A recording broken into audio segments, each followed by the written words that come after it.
हरियाणा से जुड़ी हर latest update के लिए घंटी बजाएं और सब्सक्राइब करें STV हरियाणा न्यूज, सच के साथ खबरें बेबाक।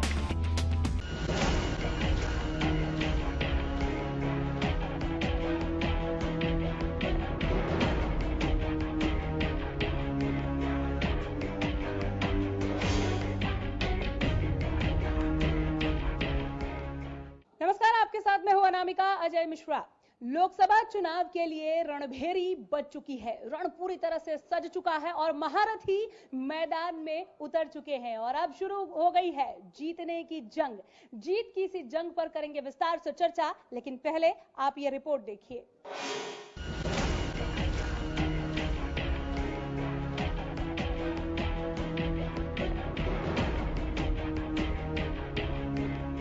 लोकसभा के रण में टक्कर जबरदस्त है।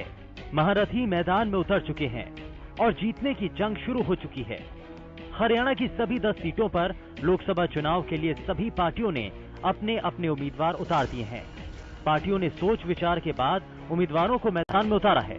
सभी पार्टियों के उम्मीदवार सामने आने के बाद मुकाबला दिलचस्प हो चुका है और हरियाणा की कई सीटें ऐसी हैं जो हॉट सीट बन चुकी हैं। बीजेपी ने सबसे पहले 10 सीटों पर उम्मीदवार का ऐलान कर दिया था। बाकी पार्टी इसमें पिछड़ गई थी, लेकिन अब सभी पार्टियों ने अपने महारथी रण में उतार दिए हैं। मैदान में लड़ाई जोरदार होगी और खुलकर जोर आजमाइश होगी। हरियाणा की 10 सीटों में से हिसार सबसे हॉट सीट बन गई है और इस सीट पर मुकाबला काफी कड़ा है, क्योंकि यहाँ विरासत की लड़ाई है और इस सीट पर राजनीतिक परिवारों के बीच जंग है। ये सीट इतनी हॉट क्यों बन गई है, आइए आपको बताते हैं। हिसार से बीजेपी ने केंद्रीय मंत्री चौधरी बीरेंद्र सिंह के बेटे बृजेंद्र सिंह को टिकट दिया है। वहीं जेजेपी ने दुष्यंत चौटाला को मैदान में उतारा। कांग्रेस ने कुलदीप बिश्नोई के बेटे भव्य बिश्नोई को मैदान में उतारा है। वहीं इनेलो ने सुरेश कौथ को टिकट दिया है। यानी सीट पर मुकाबला जोरदार है, क्योंकि बृजेंद्र सिंह पहली बार चुनाव लड़ रहे हैं और उनको अपने परिवार की राजनीतिक विरासत को आगे बढ़ाना भी है। वहीं मौजूदा सांसद दुष्यंत चौटाला ताऊ देवीलाल के परपोते हैं और इस बार जीतकर इतिहास लिखना चाहते हैं। वहीं कांग्रेस से कुलदीप बिश्नोई के बेटे भव्य बिश्नोई मैदान में हैं। उनकी राजनीतिक पारी किस तरह से शुरू होती है, ये भी देखने वाली बात होगी। वहीं हॉट सीट रोहतक पर भी मुकाबला जोरदार है। इस सीट से कांग्रेस ने मौजूदा सांसद दीपेंद्र हुड्डा को मैदान में उतारा है। वहीं बीजेपी ने अरविंद शर्मा पर दांव खेला है। जेजेपी और आप गठबंधन ने प्रदीप देशवाल को टिकट दिया है, जबकि इनेलो ने धर्मवीर फौजी को मैदान में उतारा है। सोनीपत सीट पर भी मुकाबला दिलचस्प नजर आ रहा है। बीजेपी ने मौजूदा सांसद रमेश चंद्र कौशिक को टिकट दिया है। कांग्रेस ने पूर्व सीएम भूपेंद्र सिंह हुड्डा को मैदान में उतारा। वहीं जेजेपी ने दिग्विजय चौटाला को मैदान में उतारा है। इनेलो ने सुरेंद्र छिकारा के नाम पर दांव खेला है। वहीं फरीदाबाद की जंग भी जोरदार है, क्योंकि यहां से कांग्रेस ने अपना उम्मीदवार बदल दिया। पहले कांग्रेस ने ललित नागर को टिकट दिया था, लेकिन अब उनकी जगह पर अवतार सिंह भड़ाना को टिकट दिया गया है। बीजेपी ने एक बार फिर कृष्णपाल गुर्जर पर भरोसा जताया। वहीं कांग्रेस ने अवतार सिंह भड़ाना को टिकट दिया है।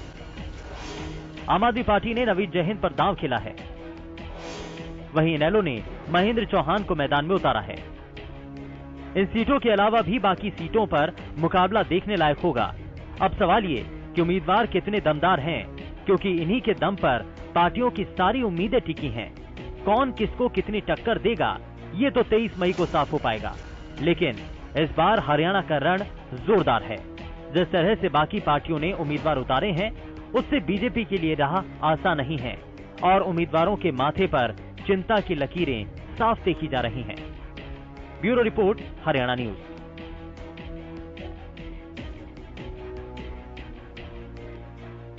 तो चलिए इस रिपोर्ट के बाद फटाफट से अपने शानदार पैनल से आपकी मुलाकात करवा देते हैं और उसके बाद शुरू करेंगे इस मुद्दे पर चर्चा। हमारे साथ सुखबीर तंवर हैं, आप पैनलों से आए हैं, बहुत स्वागत है सर। हमारे साथ पॉलिटिकल एक्सपर्ट सुरेंद्र स्वामी जी हैं। सुरेंद्र स्वामी जी, एक बार फिर मैं बहुत स्वागत करती हूँ हरियाणा न्यूज पर आपका।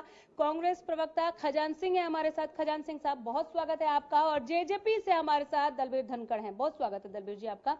एक एक करके हम सबके पास जाएंगे। बीजेपी से हमारे साथ आप देख पा रहे होंगे कि पिछले 3-4 दिनों से कोई भी बीजेपी का नेता नहीं जुड़ रहा। हमारे स्टूडियो में हरियाणा न्यूज में बीजेपी का कोई नेता नहीं आ रहा। अब इसके पीछे की कहानी पहले हम समझा दें कि बीजेपी से हमारे पास कोई मेहमान यहां क्यों नहीं है। दरअसल बीजेपी के शीर्ष नेताओं की ओर से यह संदेश है कि बीजेपी का कोई भी नेता या बीजेपी की कोई खबर हरियाणा न्यूज के पास नहीं जानी चाहिए और इसलिए बीजेपी अपने किसी भी प्रवक्ता को, किसी भी नेता को हरियाणा न्यूज के स्टूडियो में नहीं भेज रही है। क्यों नहीं भेज रही है? पिछले कुछ दिनों में हमने जो खबरें दिखाई, चाहे वो सुरेश भट्ट की खबर हो, जब वो फर्जी खबर, फर्जी वोट, मरे हुए वोट किस तरह से इकट्ठे करने हैं और अपने पन्नाओं को जिताना है, ये भाषण दे रहे थे, चाहे वो सुनीता दुग्गल के रोड शो में एम्बुलेंस फंसी हो और गर्भवती महिला को चोटें आई हो, ये खबर रही हो, या फिर अरविंद शर्मा की विकास की परिपाटी को 2 अलग अलग चेहरों से बयां करने की खबर हो, इन खबरों से जान पड़ता है कि बीजेपी नाराज हो गई है। अगर ऐसा है तो हमने वो खबरें भी दिखाई जो आपकी छवि को साफ सुथरा बताती थी या आपकी उपलब्धियों में शुमार थी, उपलब्धियां गिनवाती थी। पहली बात। दूसरी बात, सर ये हरियाणा न्यूज है, बीजेपी को ये समझना होगा हम पिछले 18 सालों से केवल पत्रकारिता कर रहे हैं। शुद्ध पत्रकारिता का परिचायक है हरियाणा न्यूज, डटकर खड़ा है। और केवल अगर हरियाणा के रीजनल चैनल्स की बात कर लें तो हरियाणा न्यूज ही है जो सच के साथ, खबरें बेबाक की टैगलाइन के साथ लगातार आगे बढ़ रहा है। गोदी मीडिया को ना हम फॉलो करते हैं, ना उस लाइन में हम कहीं खड़े होते हैं। ये बीजेपी को समझना होगा, ये तमाम उन दूसरे राजनीतिक दलों को भी समझना होगा। अगर उनके जहन में कभी ये बात बैठी थी या आगे ऐसा उनकी सोच में, उनकी समझ में आ रहा है, तो ना सरकार के हाथ की हम कठपुतली हैं और ना ही विपक्ष के हथियार। शुद्ध खबर को परोसना हमारा काम है। हमारी ये भरसक कोशिश रहती है कि कैसे हम हमारे दर्शकों तक जो कुछ भी घटित हो रहा है उसे शुद्ध तरीके से लेकर जाए और यही हरियाणा न्यूज करता है। तो ऐसे में आपकी नाराजगी आप बेहतर समझ सकते हैं, लेकिन हम साफ साफ दोहरा रहे हैं कि चाटुकारिता करते ही नहीं है। यहां आपको केवल शुद्ध पत्रकारिता दिखेगी। और यहां पर हम हमारे मेहमानों से मिलवा चुके हैं, इन्हें भी बता दें कि लगातार हम फिर भी कोशिश कर रहे हैं कि बीजेपी की ओर से हमें कुछ रिस्पांस मिले या बीजेपी का कोई प्रवक्ता आए और यहां पर बात रखे। चूंकि लोकसभा चुनाव की बात है, आप 10 की 10 सीटें जीतने की बात करते हैं और आप सवालों से डर रहे हैं। हरियाणा न्यूज के सवालों से इतना डर कि आप अपने प्रवक्ताओं को नहीं भेजेंगे। दलबीर धनखड़ जी। अनामिका जी, ये बिल्कुल सत्य है। खबर सच जानी चाहिए, जनता को वो चीज मिलनी चाहिए जो एक्चुअल में। अच्छाई, बुराई, लाभ, हानि, ये तो जीवन के संघर्ष के रास्ते हैं, सब तरह का चलता रहता है। परंतु मैं तो फिर भी एक बात कहूंगा, कई बार गलतियां हमसे भी हो जाती, वो भी आपने उठाई है, हमारी अच्छाई भी आपने दिखाई है, तो इसमें बुरा मानने वाली बात तो नहीं होनी चाहिए। और जहां तक लोकसभा की आप बात कर रहे हैं, जिस तरह की घटनाएं आपके सामने आ रही हैं, आप लोग दिखा रहे हैं, तो मैं नहीं मानता कि भारतीय जनता पार्टी ने अपनी बात आके रखनी चाहिए। अगर कोई बात ऐसी है तो अपनी बात आके रखें। पत्रकारिता में, एक आम जिंदगी में सामाजिक कर्तव्य निभाते हुए व्यक्ति के सामने बहुत सारी बातें कई बार ऐसी आ जाती है। छोड़िए सर, बीजेपी के बारे में हम क्या बात करें जब बीजेपी इस पर कुछ जवाब ही नहीं देना चाह रही और हरियाणा न्यूज के सवालों से लगातार डर रही है। खजान सिंह जी, 10 के 10 सीटों पर अब सभी राजनीतिक दलों ने अपने महारथी उतार दिए हैं मैदान में। कहां कितनी टक्कर आप कांग्रेस के लिए देखते हैं या बहुत आसान रहेगा सफर जीत का? देखिए, जैसे हमारे प्रत्याशी मैदान में आए हैं तो विपक्षी पार्टियों के होश उड़ गए हैं और मैं ये कह सकता हूं कि हमारे 10 के 10 प्रत्याशी कांग्रेस के भारी मतों से जीतेंगे और साथ में हम चंडीगढ़ भी जीतेंगे। 10 की बजाय 11 सीट हम जीतेंगे, क्योंकि जिस तरीके के प्रत्याशी मैदान में कांग्रेस हाईकमान ने उतारे हैं उनका कोई मुकाबले में दूसरा दूर दूर तक कोई प्रत्याशी नजर नहीं आता। शुरुआत में हम पूर्व मुख्यमंत्री जो भूपेंद्र सिंह हुड्डा से ये दूर दूर तक कोई प्रत्याशी नजर नहीं आता। ये बात आप सोनीपत सीट के लिए भी कह रहे हैं जहां से दिग्विजय चौटाला को जेजेपी ने उतारा। जी जी, मैं वही बता रहा था। भूपेंद्र सिंह हुड्डा 5 लाख से ज्यादा मतों से जीतेंगे। एक तरफा वेव है वहाँ। उनका जो बीजेपी का प्रत्याशी है वो बीजेपी ने ही ये साठगांठ करके और जजपा पार्टी बनवाई थी। ये एक परिवार को जो पाट दिवाड़े करवा कर 2 परिवारों में बांट दिया। ये आप इनके जो प्रवक्ता हैं इनसे पूछ सकती हैं कि चुनाव के बाद कांग्रेस पार्टी सत्ता की लड़ाई में होगी और बीजेपी सत्ता की लड़ाई में होगी, तो ये बीजेपी के साथ खड़े होंगे। ये बीजेपी की ही BC टीम है और इसे ये अगर बीजेपी ये कोई भी प्रवक्ता ये कह दे, अगर हम कोई भी प्रवक्ता ये कह दे अगर हम बीजेपी को सपोर्ट नहीं देंगे, ये बीजेपी को भी वोट देना है। अगर हरियाणा में या देश में कहीं भी जो विपक्षी पार्टियां हैं जो बीजेपी के साथ तालमेल में है, उनको अगर आप वोट देते हो तो वो सीधे बीजेपी को ही देने की बात है। ये एक बात हो गई सर, लेकिन अगर हम जींद उपचुनाव को जरा याद कर लें तो वहां पर रणदीप सुरजेवाला का जो हश्र हुआ था, दिग्विजय चौटाला ने वहां उनको अपने पीछे कर दिया था, उसके बाद भी यहाँ पर जीत का दम भर रहे हैं। थोड़ा समीकरण भी समझाएं। अनिमा जी, वहां जींद में नंबर 1 पर 10 साल से इंडियन नेशनल लोकदल का MLA सिटिंग MLA था और उसको इन्होंने डिवाइड करके ये 2 नंबर पर होकर खुशी मना रहे। वहां तो कांग्रेस का सुधार हुआ था। कांग्रेस पहले जो पिछला वोट प्रतिशत था उसमें सुधार हुआ क्योंकि 10 साल से वहां लोकदल का सिटिंग MLA था। बीजेपी ने उनका जो सिटिंग MLA एक्सपायर होते उनके लड़के को तोड़ लिया, उसके बाद इस परिवार को तोड़ दिया और उसके बाद ये 2 नंबर हो गए तो 2 नंबर की खुशी मना रहे हैं। यहाँ जींद का जो अभी जो लोकसभा का चुनाव है, इसमें इनको जब 23 तारीख को परिणाम आएंगे तो इनकी जमानत जब्त होगी या आपको पता लग जाएगा। ना जजपा कहीं है, ना इन लोग कहीं है, ना बीजेपी कहीं है। जजपा की जमानत जब्त हो जाएगी? बिल्कुल, जजपा की जमानत होगी। जींद ये जो लोकसभा का चुनाव है, चलिए, जजपा कहीं नहीं पाएगी। जजपा लोकसभा चुनाव के बाद जजपा खत्म हो जाएगी, इंडियन नेशनल लोकदल खत्म हो जाएगी। ठीक है। स्टार प्रचारक को सोनीपत से मौका दिया दिग्विजय चौटाला को जेजेपी ने, और जजपा के खत्म होने की बात कांग्रेस कह रही है। 5 लाख से ज्यादा वोटों से वो जीत देख रहे हैं। एनएमआई जी, ये सच्चाई है। आदमी क्या सोच ले, उसके पास ना कोई टैक्स लगता है, ना कोई सजा भी नहीं है। अभी तक सोचने की कोई सजा नहीं। खजान सिंह जी ये बात सोच सकते हैं, परंतु आप जागरूक मीडिया, खुशफहमी हो गई है। मैं कह रहा हूँ जागरूक मीडिया, जागरूक मतदाता और विशेषज्ञ इस बात को अच्छी तरह जानते हैं। जो हर सिंह का जींद में, मैं तो कहूँगा बड़ा बुरा लगता है जब मैं ये छोटा शब्द कहूँ, बुरा मान जाएंगे खजान सिंह जी। किसने किसको भेजा? एक कप्तान को उन्होंने भेजा, राहुल गांधी जी ने सेंटर से, आप जाके सारे एक साथ जाइए और इनको जिताने का काम कीजिए। तो सही जजपा से तकरीबन आधी वोट थी, जमानत बची कोई 500-700 वोटों से, बड़ी मुश्किल से जमानत बचा पाए वो लोग। मतलब किस तरह की बातें करें, मेरी तो समझ से बहुत परे है। भूपेंद्र हुड्डा कहाँ चले गए थे जींद में? आज तो ये खिंडे हुए हैं, उस टाइम तो इकट्ठे भेजे थे राहुल गांधी जी ने। राहुल गांधी ने अपनी इज्जत और बेइज्जती का सवाल कह के भेजा था। तो बिल्कुल आप ये कह सकते हैं इस बात को, ये मेरे बड़े भाई हैं, कुछ भी कहें वो एक अलग बात है। परंतु आज कांग्रेस की स्थिति सबको पता है, किसी को कहने की जरूरत नहीं कांग्रेस किस तरह से बटी हुई है, कितने खेमों में बटी हुई है। आज आप देख लीजिए, भूपेंद्र सिंह हुड्डा 5 लाख से जीतेंगे। इनसे ये पूछिए क्या वो हिस्सा जींद का भूपेंद्र हुड्डा की कॉन्स्टिट्यूएंसी में इस टाइम नहीं आता? वो जींद का हिस्सा भूपेंद्र सिंह हुड्डा की कॉन्स्टिट्यूएंसी में आता है। फिर आप उस टाइम या तो आज आप झूठ बोल रहे हैं, या भूपेंद्र सिंह हुड्डा ने कोई साजिश रची है रणदीप सुरजेवाला के खिलाफ और राहुल गांधी जी के खिलाफ, तो बड़ी चिंता का विषय। परंतु मैं अपनी बात रख सकता हूं, हमारी पार्टी 10 की 10 आम आदमी से पार्टी से मिलके 10 की 10 लोकसभा लड़ रही है और अपनी पूरी ताकत हम झोंक के हैं। बिल्कुल नई पार्टी, इसमें सही कही खजान सिंह जी ने, बिल्कुल नई पार्टी है, इसमें कोई शक नहीं है। पहली बार हम मैदान में जा रहे हैं इस नाम से। परंतु मैं इनको एक और याद दिलाना चाहूंगा, जननायक ताऊ देवीलाल ने शायद ही कोई चुनाव एक पार्टी और एक निशान से लड़ा हो। वो हर बार नई पार्टी नए निशान से आगे बढ़े हैं और कांग्रेस को जब भी मात दी है ताऊ देवीलाल ने दी। हम ताऊ देवीलाल की खड़ाऊ लेके चल रहे हैं, उनकी विचारधारा लेके चल रहे हैं, तो कांग्रेस का तो नामो निशान नहीं बचेगा। यहाँ पर कांग्रेस से ही टक्कर या औरों से भी टक्कर देख रहे हैं? अन्ना जी, मैं फिर वही कहता, मैं जो शुरू में ये बात पा रहा था, भारतीय जनता पार्टी को हम इसलिए तो चाहते थे, वो आज सरकार में, प्रदेश और देश में है, तो उनसे सवाल जवाब हो जाते। हमारी जो टक्कर है, क्या सवाल जवाब करेंगे सर उनसे जो हरियाणा न्यूज के सवालों से डरते हैं? वो हरियाणा न्यूज के, मैं आ रही हूँ सर, मैं आ रही हूँ, जो हरियाणा न्यूज के सवालों से डरते हैं उनसे क्या सवाल पूछेंगे? वो यहाँ आने तक को तैयार नहीं है ना, लगातार फोन पर हम उनसे बात करने की कोशिश कर रहे हैं, तो ऐसी बीजेपी से हम क्या सवाल पूछेंगे? आपने कांग्रेस को सुना, आपने जेजेपी को सुना, मुकाबले की बात, टक्कर की बात वो कर रहे थे। इनेलो कहाँ देख रही है अभी अपने आपको? आपने भी सभी प्रत्याशियों को उतार दिया। जी अनामिका जी, सर्वप्रथम तो जिस प्रकार से आपने इस डिबेट की शुरुआत में कहा कि भारतीय जनता पार्टी सवालों से डर रही है, ये भारतीय जनता पार्टी निसंदेह ना कि सिर्फ हरियाणा न्यूज चैनल के सवालों से डर रही है, बल्कि समूचे राष्ट्र के सवालों से डर रही है।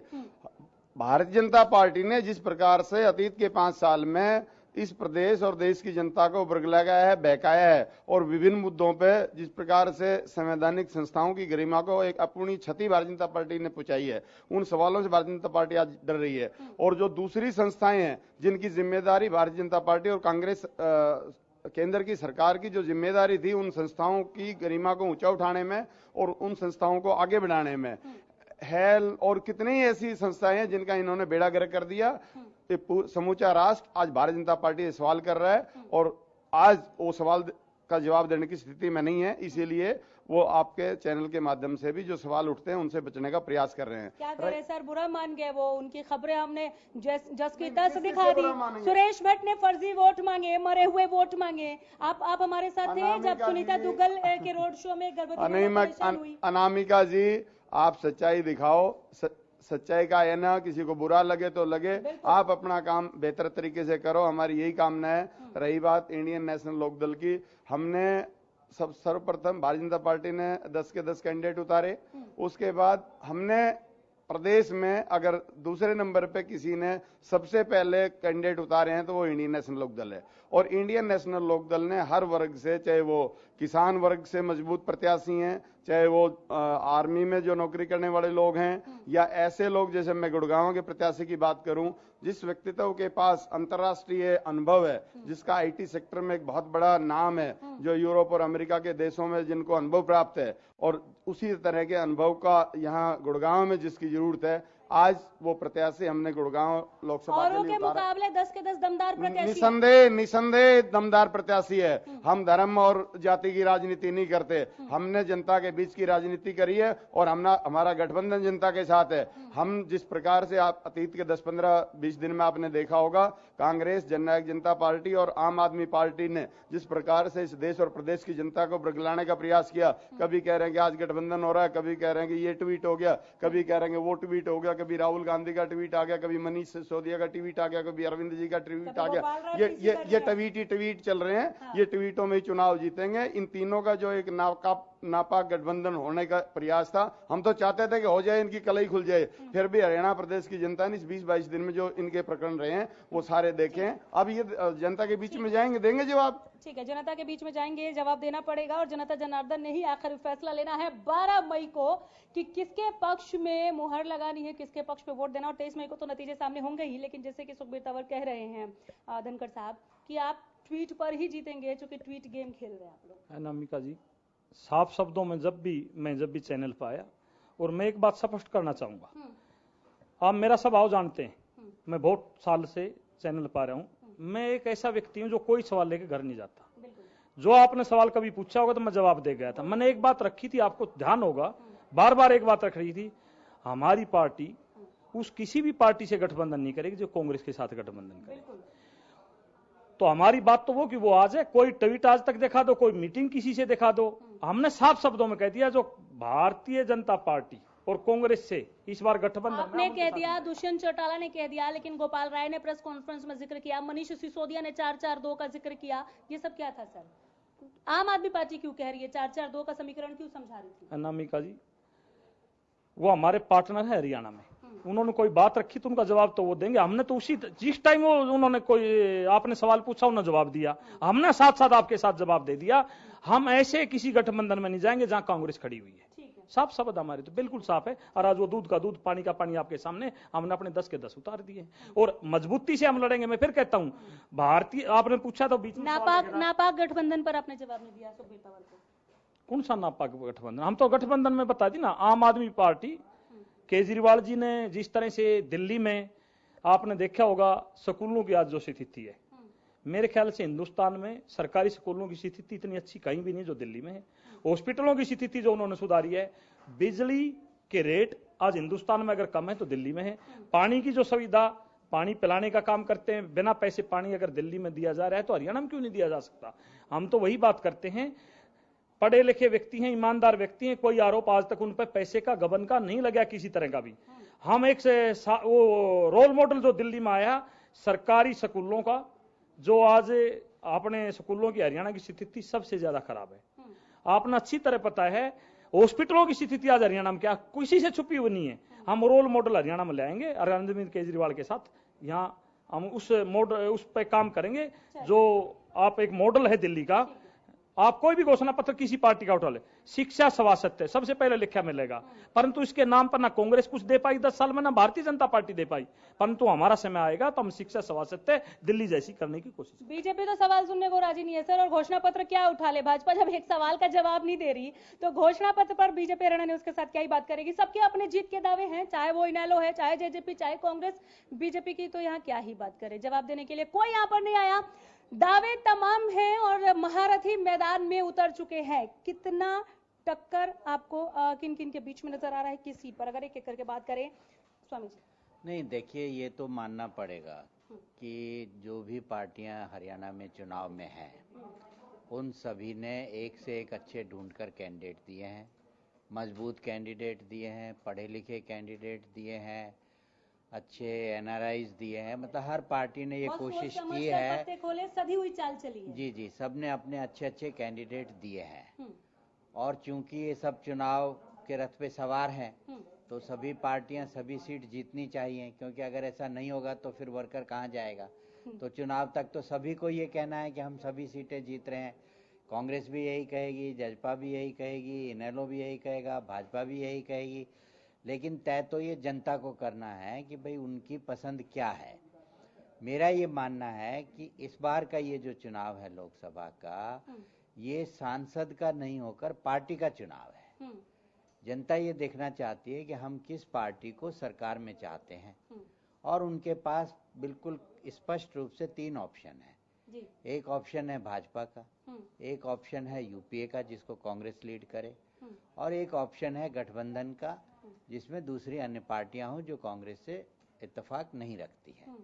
अब देखना यह है कि अलग अलग जगह पर अलग अलग समीकरण हैं, तो उन समीकरणों के हिसाब से देश की जनता किसको जिताना चाहती है, किसकी सरकार चाहती है।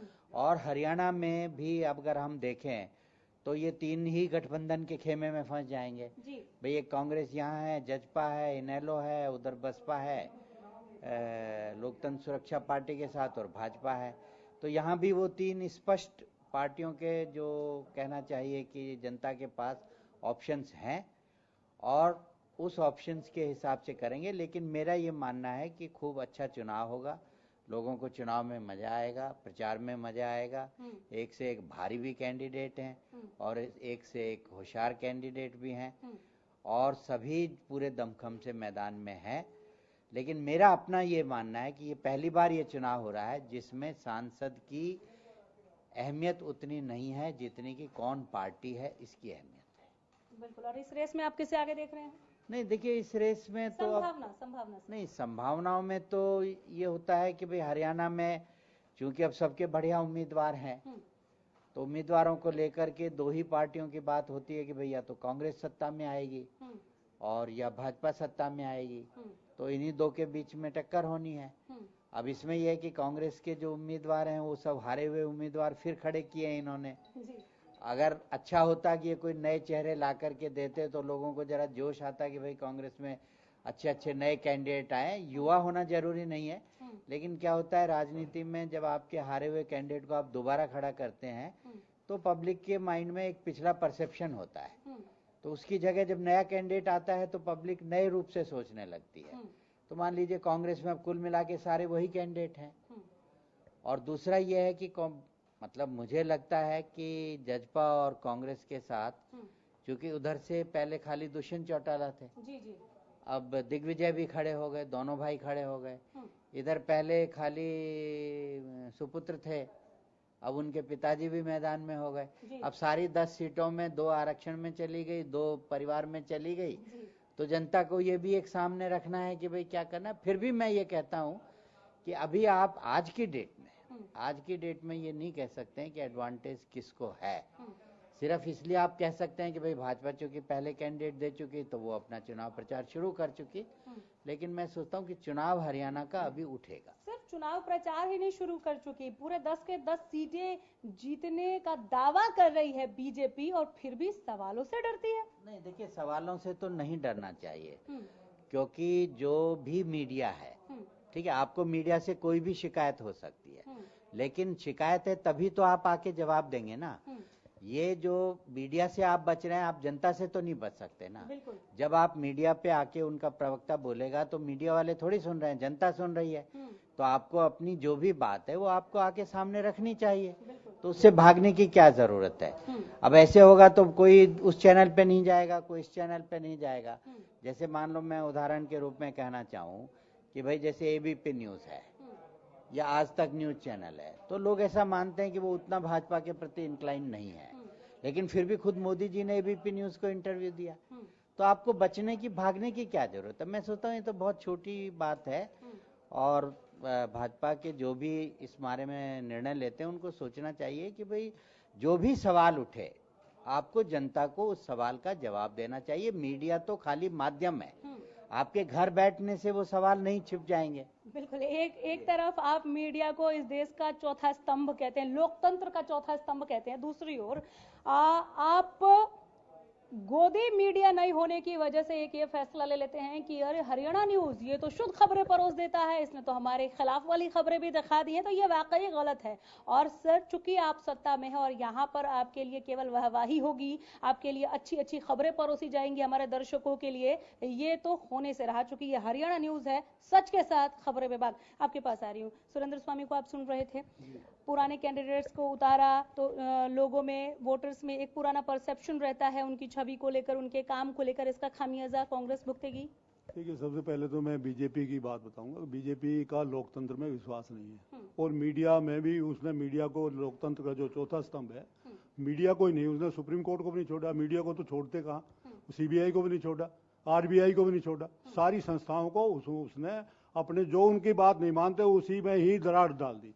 तो हर जगह उनका संस्थाओं पे अटैक है। ये लोकतंत्र का जो चौथा मजबूत स्तंभ है मीडिया, उसको भी तबाह करने पर तुले हुए हैं। बिल्कुल वो उनको या तो सरेंडर करो, अगर कोई दूसरी बात दिखाता है तो वो उनके कर्मचारियों को, उनके जो भी उनके मालिक हैं उनको प्रताड़ित करते हैं। दूसरी बात, स्वामी जी की बात से मैं बिल्कुल सहमत नहीं हूँ।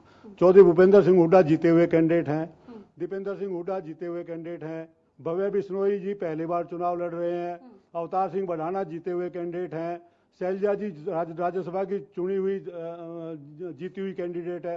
कांग्रेस के ज्यादातर जो कैंडिडेट हैं जीते हुए हैं। सर ये कार्यकर्ताओं में उत्साह भरने के लिए इसके पीछे का कोई गणित भी है आपके पास, समझाइए जरा। मैं बताता हूँ। देखिए, अभी मेरे लायक दोस्त हमारे जो धनखड़ साहब हैं, वो कह रहे थे अब भाई मैं, ये इतिहास है हरियाणा का, चौधरी देवीलाल का मैं भी सम्मान करता हूँ, किसान नेता थे। चौधरी देवीलाल को चौधरी भूपेंद्र सिंह हुड्डा ने 3 बार लगातार लोकसभा में पटकनी दी। ये सच्चाई है, इसको कोई नहीं बदल सकता।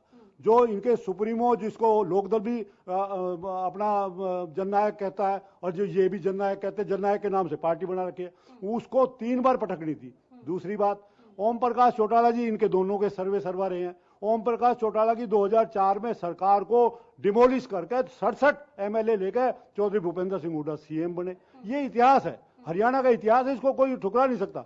भूपेंद्र सिंह हुड्डा ने 10 साल के कार्यकाल में इतने विकास कार्य किए कि मैं समझता हूं कि वो 5-5 लाख से कैंडिडेट, सोनीपत भी और रोहतक भी, हमारे दोनों कैंडिडेट जीतेंगे। हमारा कैप्टन अजय यादव यहाँ जीत रहा है, बहुत अच्छी हवा चल रही है। मैं ये कहता हूँ हमारा हरियाणा में श्रुति चौधरी है, आप देखेंगे वहां जो कैंडिडेट हैं उनको गांव में बीजेपी के कैंडिडेट्स को घुसने नहीं दे रहे। बीजेपी के कैंडिडेटों को लोग इतना विरोध कर रहे हैं कि मैं समझता हूं कि वो तो खुद ही सदमे में है। वो सिर्फ मोदी के नाम से वोट मांगते हैं, और बीजेपी खत्म हो चुकी है। सिर्फ मोदी बीजेपी है, मोदी बीजेपी है या अमित शाह बीजेपी है। अभी बीजेपी नहीं है। बीजेपी तो अटल बिहारी वाजपेयी अडवाणी के साथ खत्म हो गई। अब तो मोदी बीजेपी है, उसको मोदी बीजेपी कह दो, क्यों? वो कहता भी है मोदी है तो मुमकिन है। वो ये नहीं कहता बीजेपी है तो मुमकिन है, वो कहता मोदी है तो मुमकिन है। तो इसलिए मोदी है तो मोदी बीजेपी है, मोदी बीजेपी है, अमित शाह बीजेपी है। बाकी बीजेपी नाम की कोई पार्टी वो ना हिंदुस्तान में ना हरियाणा में, और इनका सफाया तय है, इनकी ये बौखलाहट है। देखिए ये कहाँ, तो ये मोदी है तो मुमकिन है या बीजेपी है तो मुमकिन है या नामुमकिन है, इस पर जवाब तो हम तब लेते जब भाजपा का कोई प्रवक्ता यहाँ पर आता। लेकिन हमारे सवालों से बीजेपी डरती है, बेहद डरती है। ये उनका गुस्सा समझ में आ रहा है हरियाणा न्यूज को और टीवी के उस पार बैठे हमारे दर्शकों को भी। सर आपके पास खजान सिंह को सुना आपने, जननायक किसके हैं? ये कहते हैं इनके हैं, आप कहते हैं आपके हैं, वोटर कहाँ जाए? अनामिका जी, जननायक पूरे हरियाणा के, पूरे देश के। चौधरी खजान सिंह जी वकील हैं, मेरे बड़े भाई भी हैं। कुछ तथ्य मैं इनको बताना चाहूंगा। चौधरी देवलाल को 3 बार भूपेंद्र सिंह हुड्डा ने हराया, मैं मानता हूं इस बात को। मैं क्या, इतिहास मानता है तो लिखा हुआ है, सब जगह सब मानते हैं, परंतु झूठ बोलने पर भी एक पाबंदी होनी चाहिए। चौधरी खजान सिंह जितनी झूठ शायद ही कोई बोलता हो, प्रवक्ता शायद नहीं बोलता। मैं याद दिलाना चाहूंगा चौधरी खजान सिंह जी, सुनो आप। अब अशोक तंवर क्या हारे हुए नहीं है, स्वामी जी ने गलत नहीं कहा, शैलजा जी क्या हारी हुई नहीं है, अवतार बढ़ाना हार के नहीं भाग्य बीजेपी में। तो ये बातें अच्छी तब लगती हैं जब हम सच बोलेंगे। सच बोलने में कोई पाबंदी नहीं। इन्होंने सच बोला, चौधरी देवलाल को 3 बार हराया, बिल्कुल मैं मानता हूं। इन्होंने कहा चौधरी ओम प्रकाश चौटाला को 2004 में नहीं 2005 में हमारी 9 सीट आई थी, 10% तो हमने ले ली। आप तो इस देश में सबसे ज्यादा राज करने के बाद भी 10% सीट नहीं ले पाई। नंबर 1, इसी हरियाणा में आपको पता है हमारी 85 सीटें आई थी, आपकी 5 सीट भी ना आई थी। जिसमें एक इंडिपेंडेंट जीता तो 4 ही आई थी। आप एक बात और भूल गए, दिल्ली में 15 साल राज करने के बाद, हिंदुस्तान में तो कोई ऐसी सरकार आज तक बनी नहीं है 15 साल राज करने के बाद जो मुख्यमंत्री उसकी जमानत जब्त हो जाए, एक भी सीट ना आए, ये इतिहास है। तो बातें वही कहनी चाहिए जो सच हो। दलवीर धनखड़ सच बोलेगा, सच के सिवा कुछ नहीं बोलेगा। चौधरी खजान सिंह जी ये मान के चलो, आपके कितने कैंडिडेट आ रहे हैं उनको टिकट दिए। कुलदीप बिश्नोई हार गए तो उनको बेटे को टिकट दे दिया। स्वामी जी ने क्या गलत बोल दिया? स्वामी जी ने मेरे बारे में बोला, मेरी पार्टी के बारे में बोला, मैं तो बुरा नहीं मान रहा। उन्होंने कहा आज कांग्रेस और भाजपा की लड़ाई है। मैं तो बताना चाहूंगा, राष्ट्रीय दलों की आज हिम्मत नहीं है कहीं। स्वामी जी, जहां भी हिंदुस्तान में क्षेत्रीय दल जहां भी उभर के आ गया, वहां राष्ट्रीय दल नहीं जीत पाए। आप दक्षिण का पूरा हिस्सा देख लीजिए, मिडिल का देख लीजिए, जहां विकल्प राष्ट्रीय पार्टियों के सामने क्षेत्रीय दल हैं।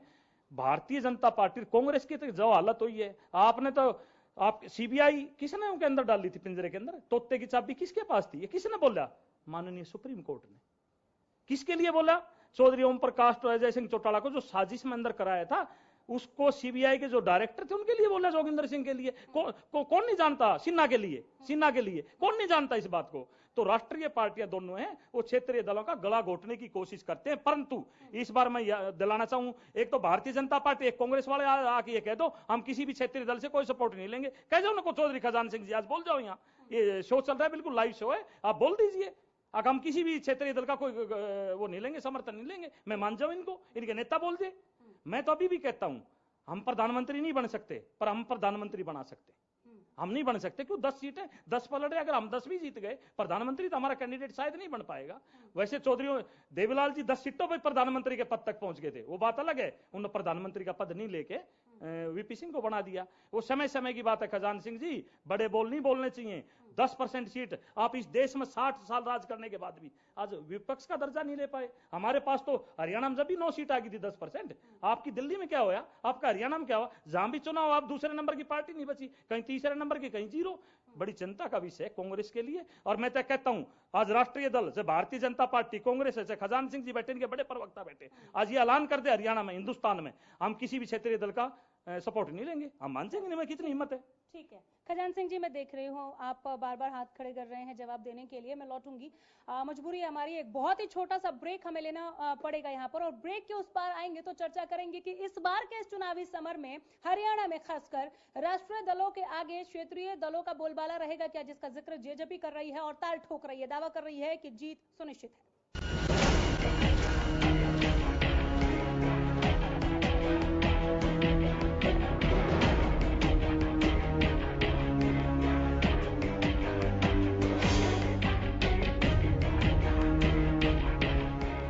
ब्रेक पर जाने से पहले जेजेपी से आए दलवीर धनखड़ कह रहे थे कि इस पूरे देश में जहां कहीं पर भी, जिस राज्य में भी क्षेत्रीय दल उभरकर सामने आई है, वहां पर राष्ट्रीय दलों को मुंह की खानी पड़ी है।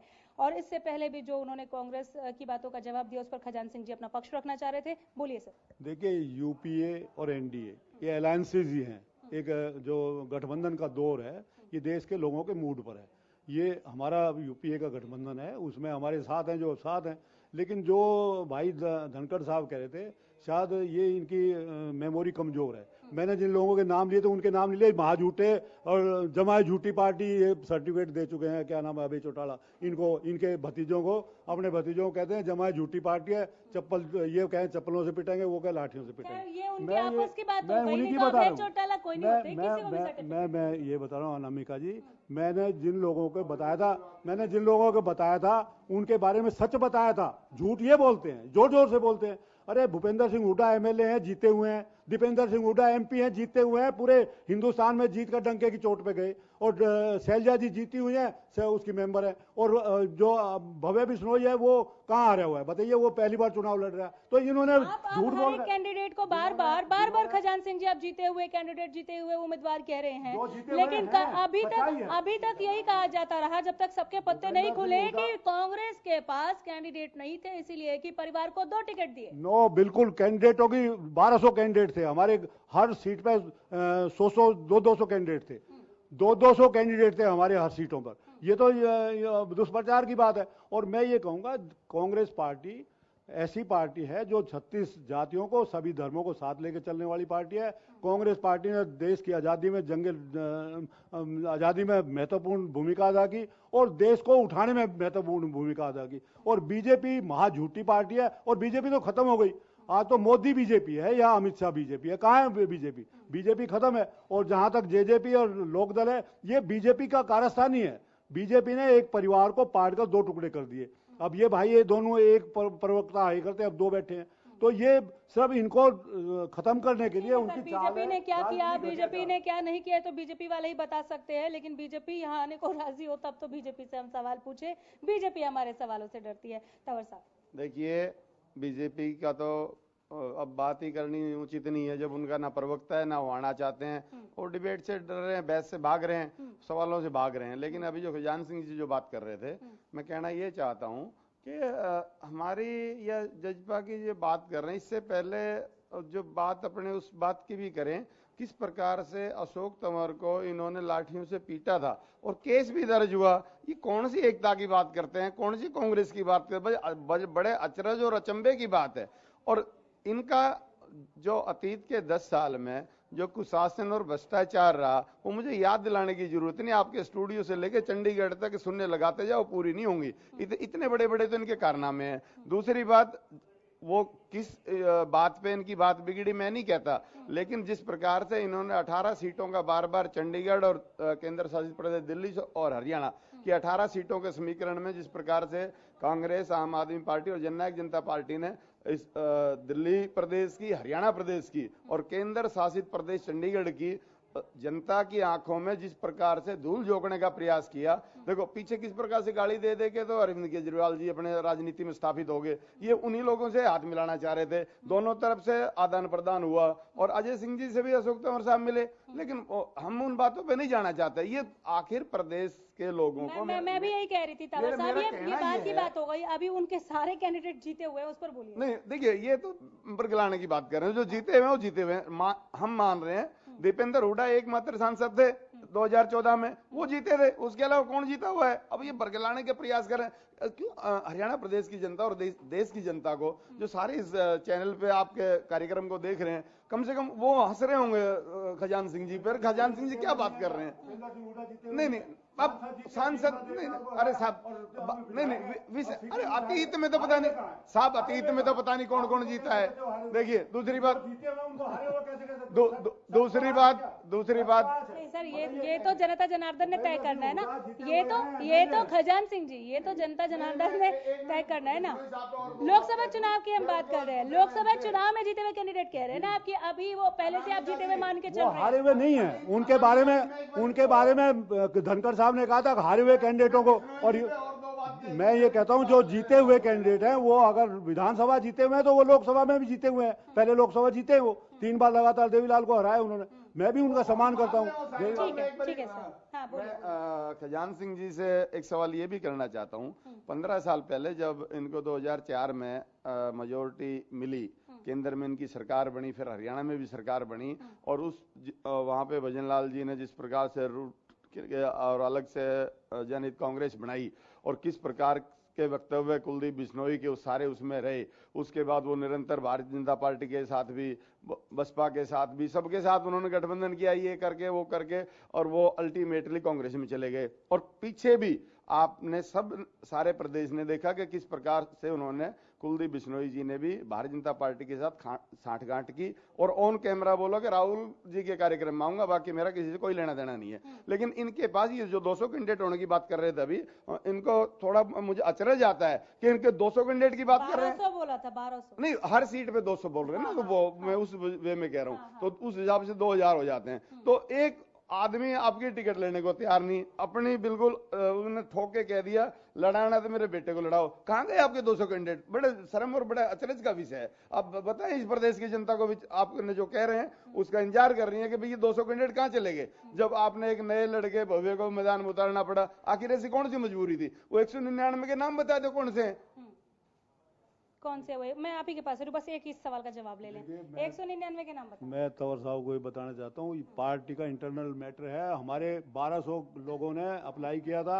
अब ये तो इनकी जबान है, ये बेलगाम है, ये कुछ भी बोल सकते हैं, बोल सकते हैं। हमारे पास जो कैंडिडेट मैदान में है, इनकी होश उड़ी हुई है, नींद उड़ी हुई है। बीजेपी, लोकदल और जजपा, इनके तो चारों खाने चित है। ये किसकी नींद उड़ेगी और किसके होश उड़ जाएंगे, ये 12 मई को हरियाणा की जनता जनार्दन ने तय करना है। लेकिन यहाँ पर आप इस डिबेट में इस गर्माहट को देखकर समझ सकते हैं कि लोकसभा चुनाव के लिए रण किस तरह से और किस कदर सज चुका है। तैयारियां तमाम है, कोई पीछे हटने को तैयार नहीं है। कमर कसे हुए उम्मीदवार, कमर कसी हुई पार्टी पूरी तरह से नजर आ रही है। सर, आप अपनी बात रख रहे थे, खजान सिंह जी की बात। अनामिका जी, मैं तो दोनों साथियों को सुना। गठबंधन शायद कोई बुराई नहीं है। अगर ये पाप होता तो भारतीय जनता पार्टी, कांग्रेस ने तो सबसे ज्यादा गठबंधन किए हैं। और मेरे भाई सुखबीर मेरे छोटे भाई हैं, हमने साथ काम किया बहुत लंबा। ये गठबंधन पर जो बातें कर रहे, ठीक है हमारा गठबंधन हो गया, हमने चौधरी ओम प्रकाश चौटाला की बेइज्जती तो कम से कम नहीं कराई। हरार भगवा एक करके ने वो लेटर फाड़ के ने सुभाष बराला ने कही हमने कूड़ेदान में। आप सुनने का काम करें, कोई सुनने की बात औकात रखे सुनने की, मेरी तरह नहीं कर रहे। नो बिल्कुल नहीं, गलत नहीं है। सुभाष बराला ने क्या कहा? सुभाष बराला ने क्या कहा मेरे को ये बता दो। सुभाष बराला ने, मेरे तो बयान नहीं है ये, सुभाष बराला ने कहा जो लेटर आया था उन्हें फाड़ के गड्ढे में डाल दिया, उसका विरोध इंडियन नेशनल लोक दल ने नहीं किया। ठीक है, एक सेकंड आ रही हूँ मैं तंवर साहब, आ रही हूँ तंवर साहब, मैं आपके पास, तंवर साहब आ रही हूँ मैं आपके पास। दर्शकों को समझ में आए, कुछ इस तरह की भी बात यहाँ होनी चाहिए। इन्होंने जो बात भी कही तुरंत मैं आपके पास आऊंगी, आप जवाब दें। फिलहाल धीरज रखें। हाँ, प्रदेश कार्यकारिणी की बैठक में कर्ण चौटाला जी ने एक लेटर पढ़ा कि चौधरी ओम प्रकाश चौटाला का लेटर है, उसमें साफ लिखा था चौटाला साहब चाहते हैं हरा और भगवा एक हो जाए। कार्यकर्ताओं ने हाथ उठा कह दिए। अगले ही दिन सुभाष बराला जी का बयान, मेरा तो है नहीं, ना आपका ना किसी और का है, उन्होंने साफ शब्दों में कहा जो लेटर आया था हमने पाड़ के कूड़ेदान में डाल दिया। इंडियन नेशनल लोक दल ने कोई भी आपत्ति दर्ज नहीं कराई, हमने वो आपत्ति दर्ज कराई।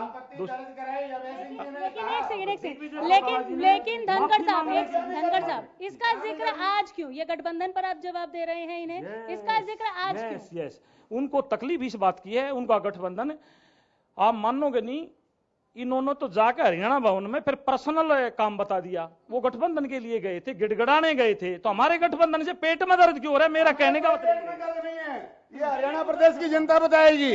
रही बात, हमने अपने आप ही के सवाल का हम जवाब ले रहे हैं। इनेलो के पेट में दर्द है? हमारे पेट में कोई दर्द नहीं है। इन तीनों पार्टियों ने जिस प्रकार का प्रयास किया वो अतीत के 20, 22, 25 दिन में इस हरियाणा प्रदेश की जनता ने देखा है, और वो इनकी खिचड़ी जो बननी थी वो सिरे नहीं चढ़ी। अब ये अनगरल बेफजूल की बात कर रहे हैं। जो बात लेटर फाड़ने की बात है, अभय सिंह चौटाला जी ने बहुत मजबूत तरीके से बात कही थी, या तो वो अपने बयान वापस लें, नहीं तो डिफेमेशन का केस दायर करेंगे। ये क्या बात कर रहे हैं?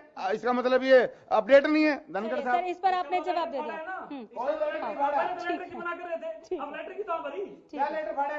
दिग्विजय चौटाला के अलावा किसी ने कोई बयान नहीं दिया। दिग्विजय चौटाला कहा था कि चौधरी ओम प्रकाश चौटाला इतने बड़े नेता हैं, इनके बारे में ये सब अच्छे नहीं लगते, माफी मांगे। ठीक है, मुझे लगता है डिबेट ट्रैक से हट रहा है, हम वापस आते हैं। चलिए, आप जेजेपी और इनेलो आपस में बात कर रहे थे, मैं इनेलो से बात कर लेती हूँ। जेजेपी के भी प्रत्याशी गठबंधन में है, वो आपके साथ, उनके गठबंधन के 10 के 10 प्रत्याशी सामने हैं। इनेलो ऑलरेडी अपने सारे पत्ते खोल चुकी है। टक्कर देते हुए जेजेपी आपको नजर आ रही है? टक्कर? किस बात की टक्कर है? कौन दिग्विजय चौटाला और दुष्यंत चौटाला को आप नहीं मानते टक्कर में? इंडियन नेशनल लोग, अगर ये लोग अपने आप को इतने मजबूत होते तो कभी इंद्रजीत के पास चाय पीने नहीं जाते, कभी ये कांडा साहब के पास चाय पीने नहीं आते, कभी ये क्या बोलते हैं उसके दिल्ली सरकार के पास नहीं जाते। अगर ये इनको अपने भरोसा था तो लड़ते अकेले। इसका और ये जो अतीत में जो मैं बार बार बात कर रहा हूं, 20-25 दिन में जो हरियाणा प्रदेश की जनता को इन्होंने बरगलाने का प्रयास किया है, उसका क्या मतलब था? अगर इतना ही मजबूत है तो लड़ते अकेले, पता लग जाता। जवाब ले लेते हैं सर।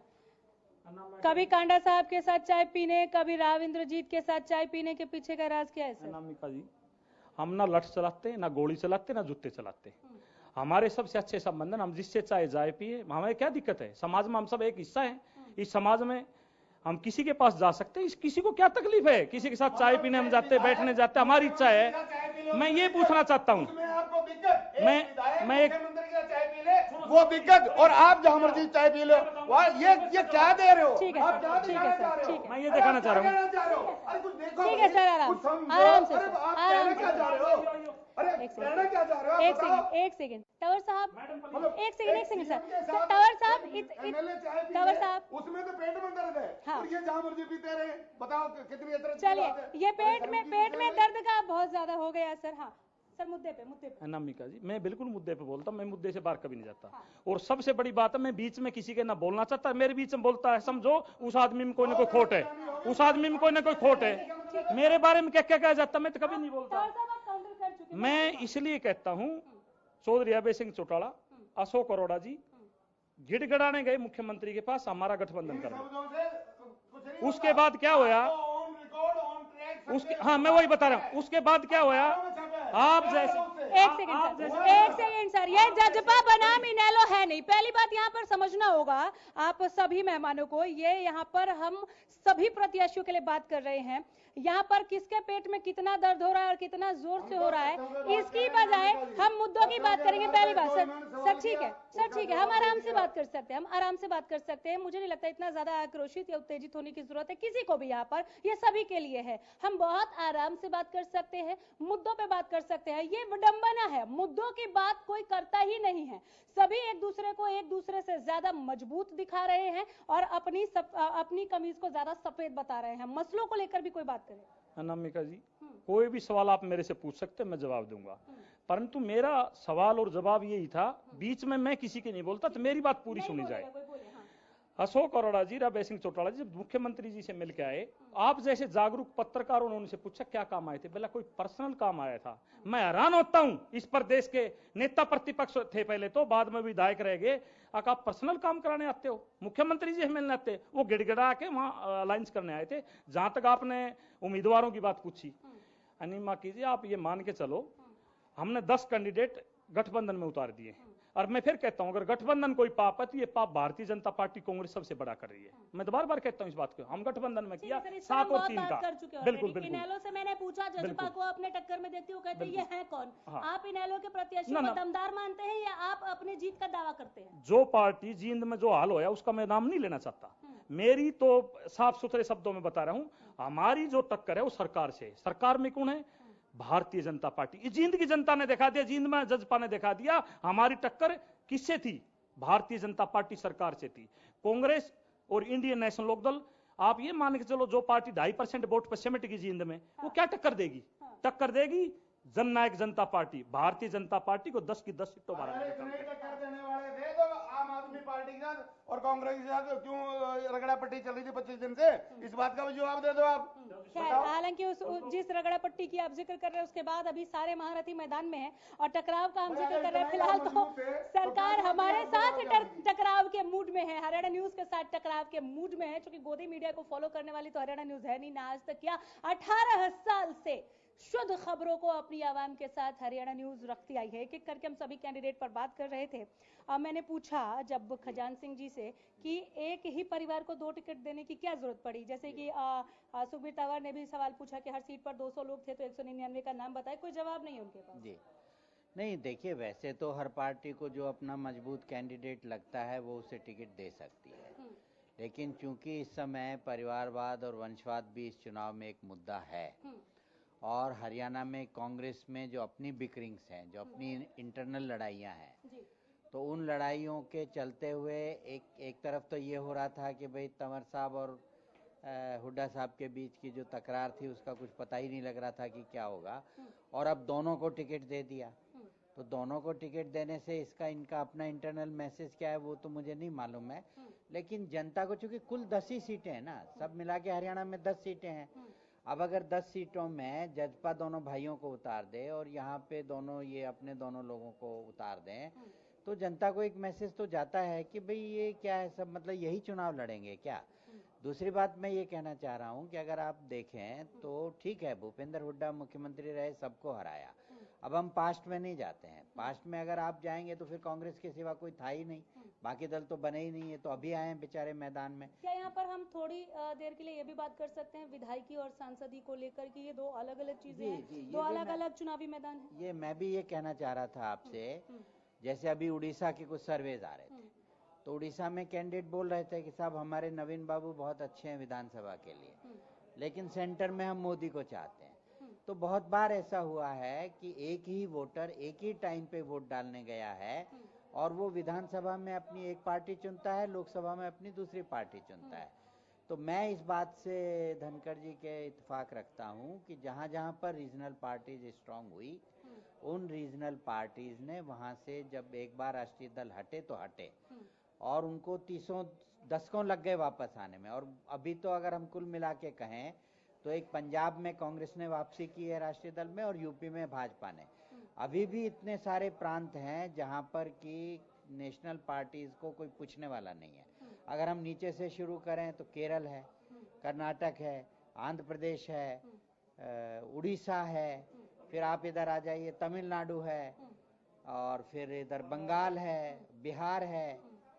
तो ये इतने बड़े बड़े प्रदेश हैं, और फिर आसाम में आप सिक्किम है, मणिपुर में तो अभी हो गया, मेघालय है, नागालैंड है।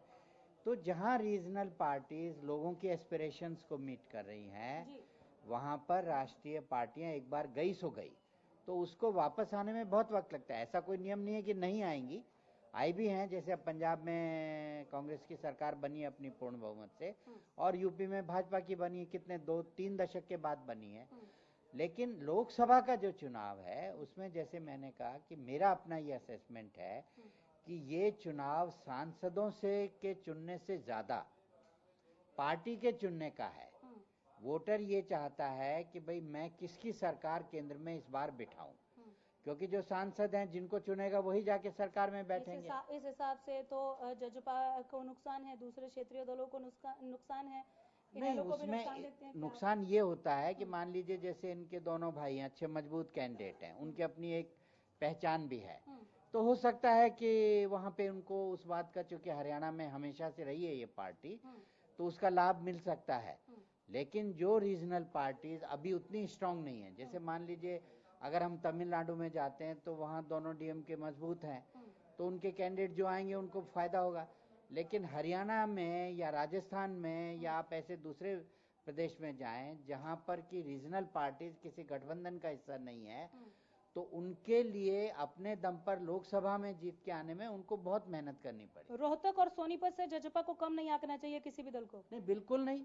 मैं तो कहता हूँ हिसार से भी क्यों, हिसार से भी क्यों, हिसार से। क्योंकि जजपा का, जैसे मैंने कहा कि दुष्यंत चौटाला अपने आप में सिटिंग में सांसद हैं, उनका अपना एक उन्होंने पार्टी बनाई है तो लोग उनके साथ हैं, और दिग्विजय चौटाला उनके भाई हैं, वो भी उनके बराबर बाजू से लड़ रहे हैं, तो उनका भी, वो भी एक ऐसा तो नहीं है कि भाई आप कैंडिडेट हटा के रख दिया कि कोई ऐसे आदमी खड़ा कर दिया है, तो टक्कर पूरी है।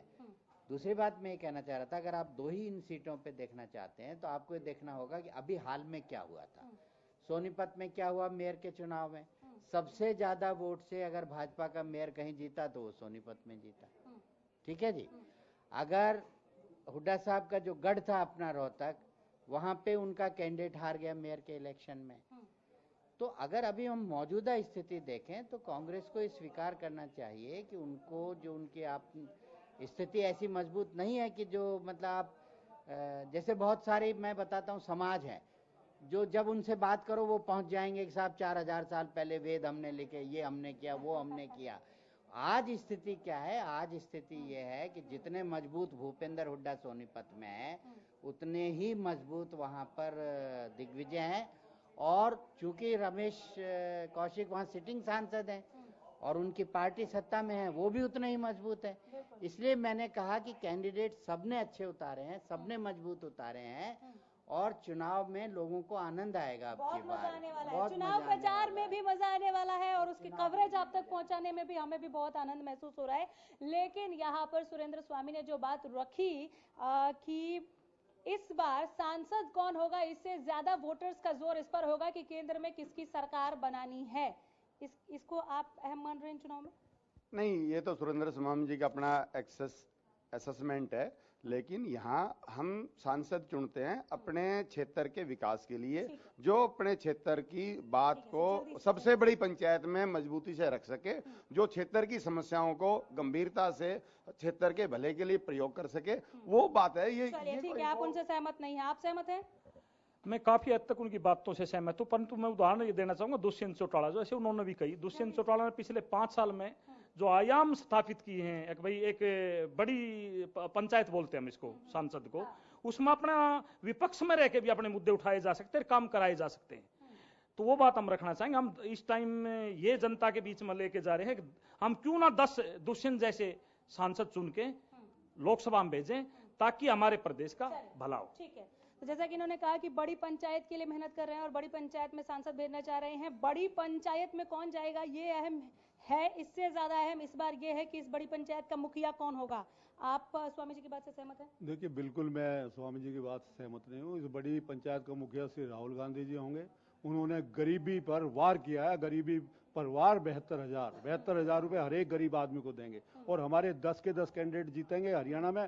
सारे धुरंधर हैं, बड़े राजनीतिक योद्धा हैं। उनके मुकाबले में दूसरी पार्टियों के पास प्रत्याशी नहीं है। और हम पूरे देश में 300 से पार सीटें जीतेंगे। लोकसभा में श्री राहुल गांधी जी प्रधानमंत्री बनेंगे, कांग्रेस पार्टी की सरकार बनेगी और फिर दोबारा देश का देखिए प्लीज हाँ लड़ रहे हैं आप भी बीच में। देखिए देश में जिस तरीके के हालात है, मोदी ने लोकतंत्र को खत्म कर दिया, अमित शाह ने लोकतंत्र को खत्म कर दिया और लोकतंत्र की हर एक इकाई पर उनका जिस तरीके से उन्होंने प्रहार किया है, उसका जवाब जनता चुनाव में वोट के जरिए देगी। जनादेश 2019 में। और एक बार शायद हम पर भी करने की कोशिश है कि एकदम से मूक हो गई है बीजेपी, नहीं बोलेगी, बात नहीं करेगी, रूठ गई है हरियाणा न्यूज से।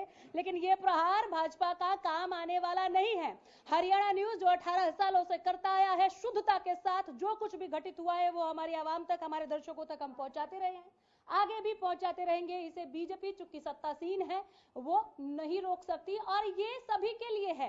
एक बार फिर मैं यहाँ पर अपनी वही पंक्ति दोहरा दूं कि हम ना सरकार के हाथ की कठपुतली हैं और ना ही विपक्ष के हथियार। बहरहाल जैसा कि सुरेंद्र स्वामी ने कहा कि अब रणभेरी बच चुकी है, रण सज चुका है, महारथी मैदान में है, बहुत मजा आने वाला है। चूंकि मुकाबला वाकई जोरदार होगा, टक्कर का होगा। तो 12 मई को लोकतंत्र का त्योहार, लोकतंत्र का पर्व हरियाणा में हरियाणा की आवाम सेलिब्रेट करने जा रही है। उसके लिए जो कुछ भी तैयारियां है, जिस तरह से चुनाव प्रचार है, अपडेट के साथ लेकर आते रहेंगे। फिलहाल यही रुक रहे हैं। देखते रहिए हरियाणा न्यूज। नमस्कार।